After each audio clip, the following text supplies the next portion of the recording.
Hello student. आज हम लोग डिस्कस करेंगे इंडक्टिव फैक्ट। आईटी में से प्रॉब्लम जो पूछे जाते हैं वो आता है आपका इंडक्टिव फैक्ट का एप्लीकेशन क्या है।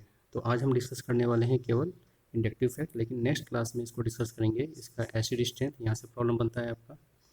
बेसिक स्ट्रेंथ क्या होता है, यहाँ से प्रॉब्लम बनेगा। और dipole moment is very important, ठीक है ना। तो यहाँ से तीनों सेक्शन के लिए इंडक्टिव फैक्ट का क्या यूज़ है वो हमें डिस्कस करना है।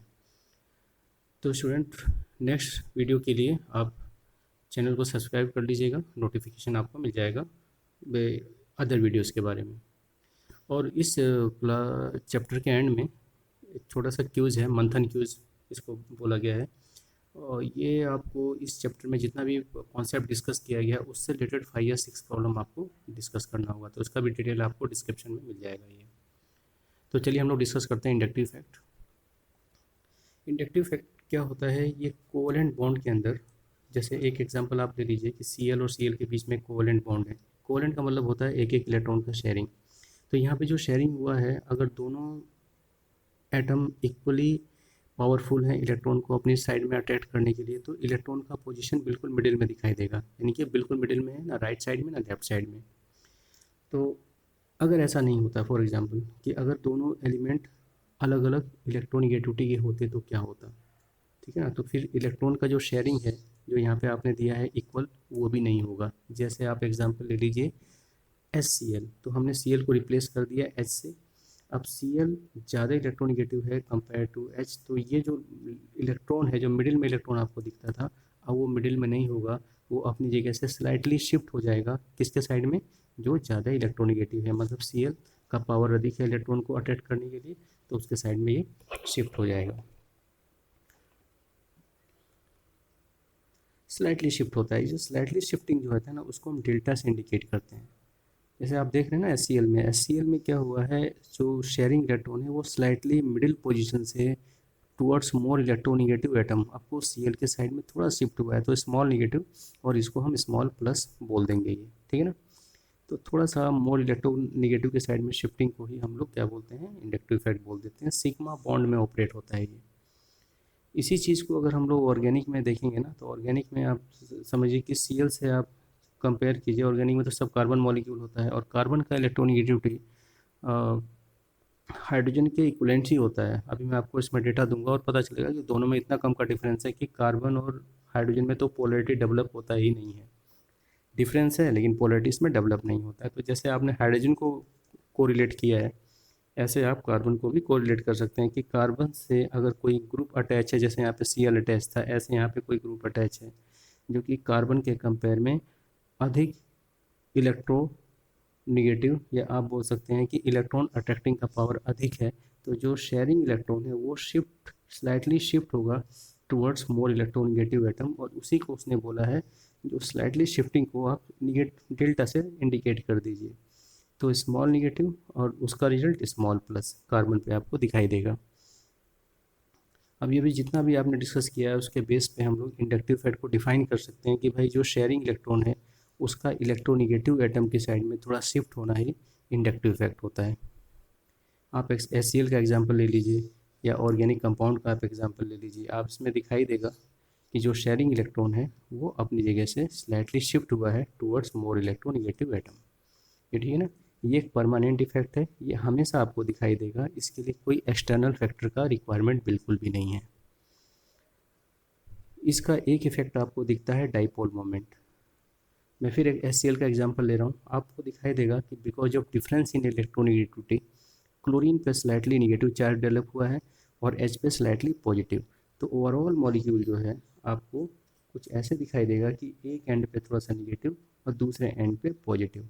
तो ये दो पोल जो जनरेट हुआ है, ये इसी इलेक्ट्रोनिगेटिविटी डिफरेंस की वजह से हुआ है, जिसमें शेयरिंग इलेक्ट्रॉन स्लाइटली शिफ्ट हुआ है अपने मिडिल पोजीशन से।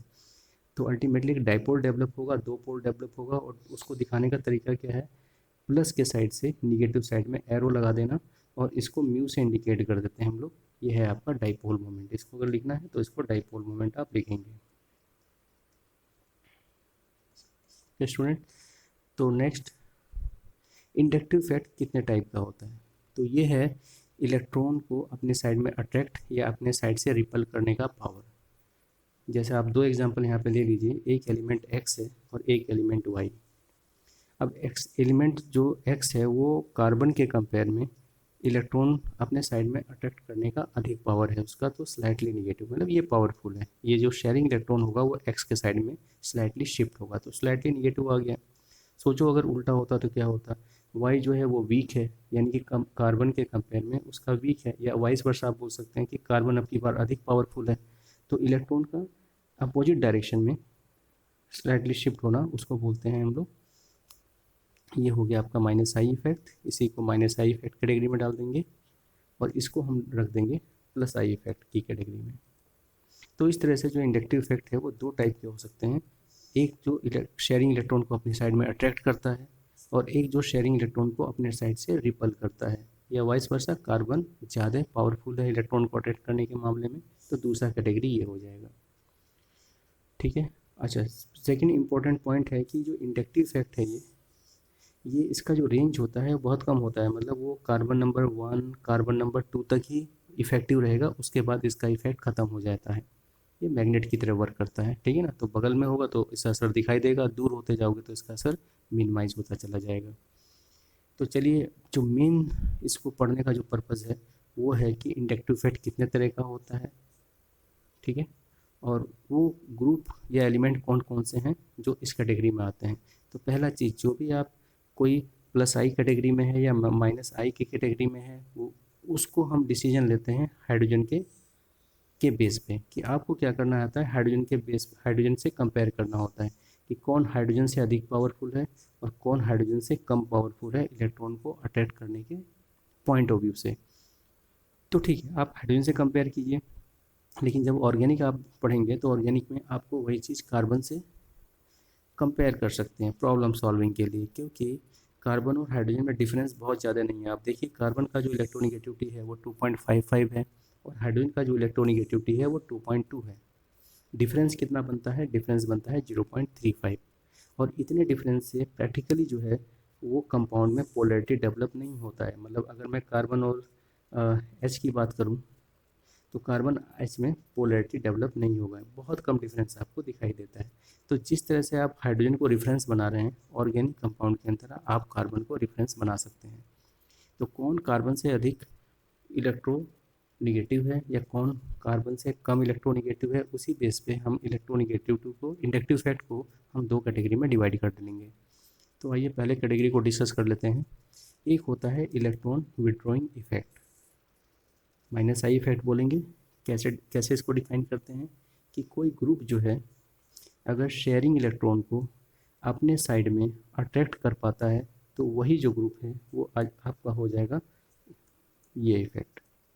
अब आपको देखना है कि कौन कौन से ऐसे ग्रुप हैं जो कार्बन के कंपेयर में या हाइड्रोजन के कंपेयर में अधिक पावरफुल हैं, जो शेयरिंग इलेक्ट्रॉन को अपने साइड में पुल कर सकते हैं, इस साइड में है ना, स्मॉल नेगेटिव। तो वो ग्रुप हैं, ये रहा, देखो हाइड्रोजन से आप कंपेयर कर रहे हो तो हाइड्रोजन के कंपेयर में ये देखो, इस तरह से आपको इंक्रीज करना है। हाईएस्ट पावर होता है नाइट्रोजन प्लस अगर होगा, मतलब अमोनियम आयन के बारे में बात कर रहे हैं हम लोग। दूसरा होता है NO2, उसके बाद आ जाओ कुछ इंपॉर्टेंट जो है वो फ्लोरीन, क्लोरीन, ब्रोमीन है। फिर इसमें से OH भी इंपॉर्टेंट आता है, यहाँ से भी प्रॉब्लम आपका बनता है। और एक बहुत अच्छा प्रॉब्लम बनता है SP, अगर कार्बन SP है तो ये भी आपका माइनस आई इफेक्ट शो करता है। sp2 कार्बन भी शो करता है। और अगर सेचूरेट है तो वो आपका दूसरे कैटेगरी में चला जाएगा। आइए चेक करते हैं दूसरा कैटेगरी। तो प्लस इंडक्टिव इफेक्ट क्या होता है, रिवर्स होगा। मतलब यहाँ पे आप डेफिनेशन मैंने लिख दिया है, जो हाइड्रोजन के कम से कंपेयर कीजिए और जो मोर इलेक्ट्रोपॉजिटिव होता है वही आपका प्लस आई इफेक्ट होता है। ऐसे समझ सकते हैं कि ये ग्रुप वाई है, आपकी रिवर्स करना है कि ये इलेक्ट्रॉन को अपने साइड में अट्रैक्ट नहीं करेगा बल्कि अपने साइड से उसको धकेल देगा, मतलब रिपल करेगा। तो अब की बार शेयरिंग इलेक्ट्रॉन वाई ग्रुप से दूर ही जा रहा है, ठीक है ना। तो इस तरह के ग्रुप को हम लोग बोल देते हैं क्या, प्लस आई इफेक्ट। तो displace away from the attached atom, यानी जो एटम अटैच है इससे दूर जाना। एक तो शेयरिंग इलेक्ट्रॉन का इससे दूर होना, ये प्लस आई की कैटेगरी में आपका आ जाएगा। कौन कौन से ऐसे ग्रुप हैं, तो O पे निगेटिव या N पे निगेटिव या COO निगेटिव। ये निगेटिव स्पीसीज जो है ना, ये आपका प्लस आई की कैटेगरी में आते हैं, इलेक्ट्रॉन को रिपल करेंगे अपने साइड से। फिर आपका टर्शरी हो गया, फिर आपका सेकेंडरी है, ये प्राइमरी है। और अब ड्यूटेरियम और हाइड्रोजन में भी डिफरेंस होता है, तो उसको भी आप थोड़ा सा ध्यान में रखेंगे।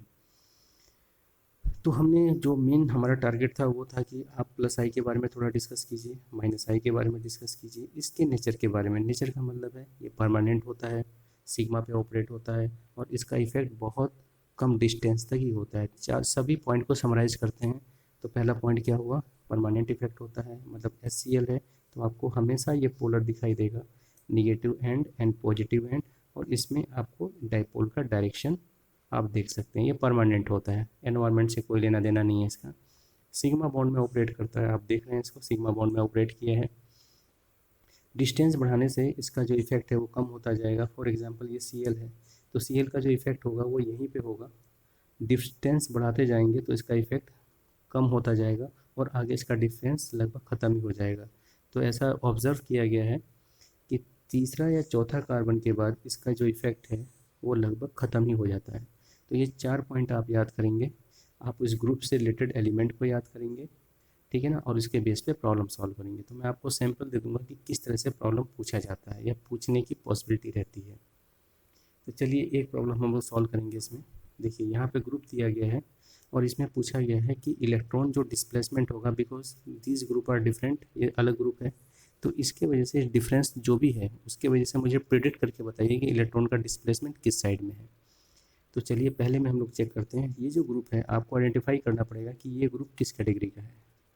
तो ये ग्रुप बनता है -I कैटेगरी, यानी कि इलेक्ट्रॉन का जो शेयरिंग इलेक्ट्रॉन है, सिग्मा इलेक्ट्रॉन, उसका मूवमेंट जो होगा, उसका डिस्प्लेसमेंट होगा टूवर्ड्स दिस ग्रुप होगा। तो इस ग्रुप के साइड में निगेटिव और इस ग्रुप के साइड में पॉजिटिव। तो आप खाली ग्रुप आइडेंटिफाई कीजिए। सेकंड में ग्रुप ये है, इसका नेचर क्या है, तो इसका नेचर आप देख सकते हैं कि इस ग्रुप का नेचर है +I, इलेक्ट्रॉन को धकेलेगा, रिपल करेगा, तो यहाँ पे आपकी बार निगेटिव आएगा। उसी तरीके से O निगेटिव का नेचर कैसा है, तो O निगेटिव का नेचर आपका मिलता है +I, ये भी शेयरिंग इलेक्ट्रॉन को, यहाँ पे जो शेयरिंग इलेक्ट्रॉन है उसको धकेला जाएगा, तो यहाँ पर आ गया आपका निगेटिव पार्ट। उसी प्रकार से आप OH को चेक कर लीजिए, OH भी आपका क्या है, -I, इलेक्ट्रॉन को अपनी साइड में अट्रैक्ट करेगा तो यहाँ प्लस आ जाएगा। इस तरह से अगर आपके पास ग्रुप का आइडिया है तो प्रॉब्लम सॉल्व कर सकते हैं। तो चलिए यहाँ पे फिर मैंने जैसे बोला था कि एक मंथन सीरीज है, यहाँ पे 5 क्वेश्चन आपको दिया जाएगा, आप इस थ्योरी को पढ़ेंगे और अप्लाई करेंगे, ठीक है। तो इसका जो सॉल्यूशन है या इसका जो डिटेल डिस्कशन है मैं नेक्स्ट वीडियो में डाल दूँगा। आप चैनल को सब्सक्राइब कीजिएगा ताकि नोटिफिकेशन आपके पास पहुंच जाए। तो एक प्रॉब्लम इसमें आता है कि इस तरह से पूछा जाएगा, 4 ऑप्शन दे दिया जाएगा कि -I इफेक्ट वाला ग्रुप आइडेंटिफाई करके बता दीजिए। सेकंड क्वेश्चन ऐसे पूछ लिया जाता है, इंटीजर में आ जाता है कि भाई इसमें +I वाले कितने ग्रुप हैं और -I वाले कितने ग्रुप हैं, तो ये भी आपसे क्वेश्चन बन जाता है। तीसरा क्वेश्चन जो आता है इसमें कि वो डेफिनेशन को लेके प्रॉब्लम पूछ लेता है, ठीक है।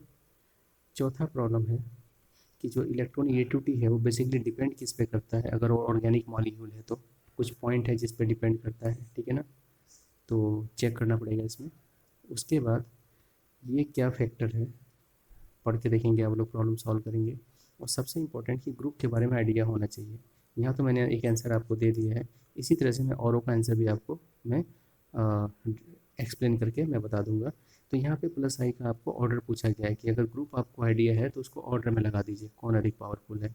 बस उसी तरह का आपका अगला प्रॉब्लम भी है, -I को आपको ऑर्डर में लगाना है, ग्रुप आप देखेंगे उसके बेस पे लगा देंगे, ठीक है।